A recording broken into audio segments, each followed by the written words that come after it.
Kali ini kita akan mempelajari materi pertama di kelas 12, yaitu tentang pertumbuhan dan perkembangan. Materi ini berdasarkan kurikulum 2013, terdiri dari dua bagian. Pertama, pertumbuhan dan perkembangan pada tumbuhan. Kedua, pertumbuhan dan perkembangan pada hewan. Oke, sebelum kita memahami lebih jauh tentang pertumbuhan dan perkembangan itu sendiri, yang harus kita lakukan di awal adalah mengetahui perbedaan antara pertumbuhan dan perkembangan. Tentu saja ketika kita membahas pertumbuhan dan juga perkembangan, kedua istilah ini bukanlah istilah yang baru bagi kita.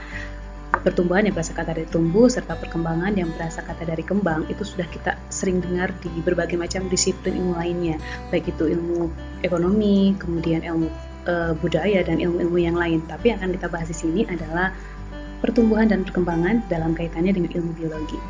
Nah, silakan kalian perhatikan shape di bawah ini.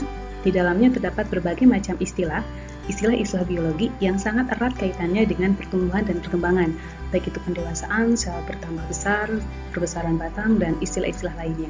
Nah, istilah-istilah ini akan kita indikasikan termasuk proses yang mana, apakah pertumbuhan atau perkembangan. Mengetahui perbedaan antara pertumbuhan dan perkembangan yang terjadi pada makhluk hidup, mari kita amati dua proses kehidupan yang terjadi pada makhluk hidup. Yang pertama adalah proses kehidupan yang terjadi pada tanaman, sebut saja di sini adalah tanaman tomat, sedangkan yang kedua adalah proses kehidupan yang terjadi pada manusia, pada seorang wanita. Nah, dari kedua gambar ini kita bisa mengetahui bahwa tahap-tahap proses kehidupan ini memunculkan berbagai macam karakteristik untuk setiap tahapnya. Ketika tumbuhan tumbuh, tanaman tomat tumbuh, dari mulai dia melakukan perkecambahan, kemudian pertumbuhan primer, kemudian pertumbuhan sekunder, sampai dia berbuah, berbunga, kemudian berbuah. Tentu saja di sini terjadi proses perubahan. Berbagai macam perubahan dapat kita amati. Begitu pula ketika manusia mengalami proses pertumbuhan dan perkembangan di dalam tahap kehidupannya, dari mulai lahir sebagai bayi, kemudian balita, tumbuh dewasa, sampai akhirnya menjadi seorang manula, kakek-kakek atau nenek-nenek. Nah, pertanyaan yang muncul, apakah di setiap tahap kehidupan, baik pada tumbuhan maupun pada hewan, termasuk manusia di dalamnya, itu terjadi proses pertumbuhan dan perkembangan yang terpisah? Artinya kita mengalami proses pertumbuhan dulukah, kemudian perkembangan, atau apakah proses pertumbuhan dan perkembangan itu terjadi secara simultan? Artinya terjadi secara berkesinambungan, terjadi bersama. Nah, itu akan kita bahas pada pertemuan kali ini, terkait dengan pertumbuhan dan perkembangan pada makhluk hidup. Selanjutnya kita akan membahas perbedaan pertumbuhan dan perkembangan, serta proses-proses apa yang mengindikasikan proses pertumbuhan dan perkembangan pada makhluk hidup. Saat kita berbicara mengenai pertumbuhan, nah, itu ditandai dengan adanya pertambahan ukuran fisik. Fisik berarti sesuatu yang dapat diamati secara indrawi oleh indera kita. Sedangkan perkembangan disebut juga sebagai proses pematangan fisiologis. Apa itu fisiologis? Nah, tentu saja ketika kita bicara fisiologis berhubungan dengan sistem-sistem tubuh. Maka pematangan fisiologis ini berkaitan dengan kesediaan, ya, atau kesiapan sistem-sistem dalam tubuh kita. Berbicara mengenai pertambahan ukuran fisik, nah, kita dapat mengindikasikan adanya proses pertambahan ukuran fisik berdasarkan apa saja. Pertama, kita bisa melihat pertambahan ukuran fisik berdasarkan adanya pertambahan tinggi, bertambah berat, atau kalau pada tumbuhan, batang yang semakin membesar, gitu ya. Sedangkan pematangan fisiologis dapat diindikasikan dengan daun menguning, spora yang matang, pematangan buah, bahkan menstruasi.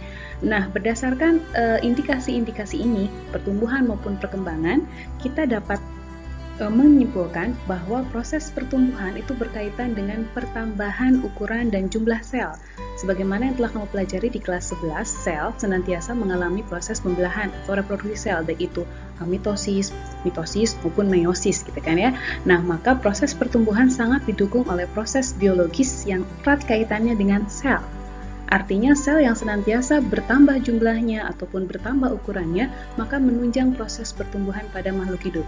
Adapun proses perkembangan, kalau kita mengindikasikan beberapa proses yang menunjang proses perkembangan, maka perkembangan sangat erat kaitannya dengan proses pendewasaan yang menunjukkan kematangan reproduksi. Ketika makhluk hidup mengalami kesiapan reproduksi, artinya sudah siap dalam memproduksi gamet atau sel-sel reproduksi, maka dapat dikatakan mengalami proses perkembangan. Di samping itu, saat kita bicara tinggi, kemudian berat, dan batang yang semakin membesar, apakah ketiga proses ini dapat kita amati dan juga dapat kita ukur? Tinggi dapat kita ukur, kemudian berat dapat kita ukur, batang yang membesar dapat kita ukur diameternya. Ketiga contoh dari pertumbuhan ini dapat kita amati atau dapat kita ukur karena bersifat kuantitatif. Tetapi ketika kita bicara proses perkembangan, daun menguning, spora, pematangan buah, dan menstruasi, walaupun bisa kita amati, dapat kita amati dalam kehidupan sehari-hari, tapi tidak dapat kita ukur karena bersifat kualitatif. Jadi daun menguning kualitasnya seperti apa, spora kualitasnya, kita tidak bisa mengukur berapa sih tinggi dari warna kuningnya suatu tanaman. Kita tidak bisa melakukan itu, tapi yang dapat kita lakukan adalah mengamatinya secara kualitatif. Oke, kembali ke pertanyaan sebelumnya, apakah pertumbuhan dan perkembangan merupakan dua proses yang terjadi terpisah atau kedua proses ini terjadi secara berkesinambungan? Nah, ini adalah contoh yang baik saat kita menjelaskan mengenai pertumbuhan dan perkembangan. Seperti yang kita ketahui bahwa kita ketika lahir, dimulai pada waktu itu masih 50 cm kurang lebih, sampai sekarang, apakah terjadi pertumbuhan di sana? Ya, karena kita harus memahami bahwa pertumbuhan meliputi bertambahnya tinggi badan, maka proses bertambahnya ukuran yang diwakili dengan bertambahnya tinggi dalam satuan sentimeter atau meter, ini menunjukkan bahwa manusia dan makhluk hidup yang lain tentu saja mengalami proses pertumbuhan karena ada proses pertambahan tinggi. Nah, apakah selama proses kita bertumbuh kita juga mengalami proses perkembangan? Sekarang silakan kita amati baik-baik saat kita masih bayi, batita, balita. Nah, apa yang terjadi dengan alat reproduksi kita? Laki-laki apakah sudah bisa mengeluarkan sperma? Kemudian perempuan apakah sudah bisa mengeluarkan ovum? Nah, ini yang menjadi perbedaan mendasar antara pertumbuhan dan perkembangan. Saat seseorang itu belum mencapai tingkat optimal secara biologis, artinya balik ya. Nah, di sana proses reproduksinya belum bisa disiapkan secara matang. Nah, ketika seseorang sudah mencapai usia matang secara biologis, maka sudah disebutkan dia memasuki tahap perkembangan reproduksi. Proses pertumbuhan yang salah satunya ditandai dengan bertambahnya tinggi badan, seperti yang kita bahas pada slide sebelumnya, itu terjadi dari mulai kita bayi, kemudian di tahap dewasa, sampai akhirnya manula. Sebut saja saat seseorang lahir kurang lebih 50 cm, kemudian menjadi 100 cm, 150 cm, bahkan bisa lebih dari itu, karena beberapa di antara kita mempunyai kemampuan mengalami pertumbuhan yang optimal, karena pengaruh hormon pertumbuhan. Nah, apakah bertambahnya tinggi badan ini dapat mengalami penurunan? Artinya dapat berubah, dapat berkurang. Seseorang yang 150 cm bisa 140 atau bahkan kembali ke semula. Nah, ini pertanyaan yang akan kita bahas bersama. Dan bagaimana dengan perkembangan? Ketika seseorang dilahirkan dengan kondisi sperma untuk laki-laki sebut saja belum optimal, bahkan belum ada, belum bisa diproduksi, kemudian beranjak dewasa, dia sudah matang secara biologis, dan bagaimana dengan manula? Nah, pertumbuhan dan perkembangan ternyata bisa dibedakan dalam proses ini. Karena yang namanya perkembangan dari tadinya tidak ada, seorang bayi belum bisa menghasilkan sperma, artinya belum matang secara biologis. Ketika dia masuk ke masa optimal secara biologi, sebut saja di masa-masa memasuki fase dewasa atau remaja akhir, maka dia sudah matang secara seksual karena sudah bisa menghasilkan sperma. Dan bagaimana saat dia manula? Apakah dia bisa menghasilkan sperma? Ada istilah dalam makhluk hidup itu disebut dengan menopause dan juga andropause. Nah, inilah yang terjadi pada masa-masa penurunan kualitas reproduksi.